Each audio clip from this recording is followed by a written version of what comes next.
तीन सखी दोस्त। किसी गांव में तीन दोस्त रहते थे, अहमद, बिलाल और काशिफ। तीनों बचपन के साथी थे और एक दूसरे से बेहद मोहब्बत करते थे। इनमें एक खास बात यह थी कि तीनों निहायत सखी दिल के मालिक थे। जो भी किसी मुश्किल में होता, ये तीनों अपनी हैसियत से बढ़कर मदद करते।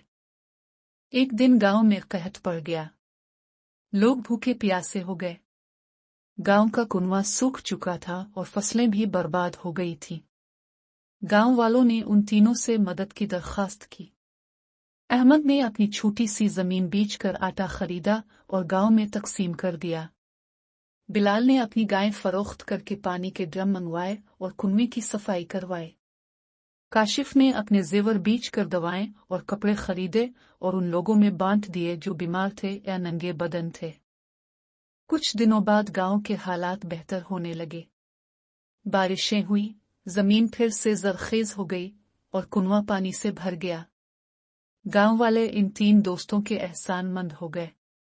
सबने मिलकर फैसला किया कि गांव के बीचों बीच एक यादगार बनाई जाए जो उन तीन सखी दोस्तों की कुर्बानियों को हमेशा याद दिलाए। वक्त गुजरता गया। तीनों दोस्त बूढ़े हो गए, मगर उनकी सखावत की मिसालें लोग आज भी देते हैं।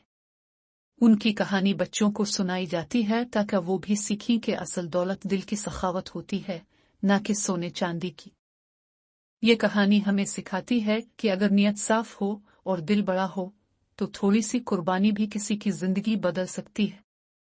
अहमद, बिलाल और काशिफ ने न सिर्फ अपनी दौलत दी बल्कि अपना वक्त, मोहब्बत और खुलूस भी दिया, जो सच्ची सखावत की असल रूह है।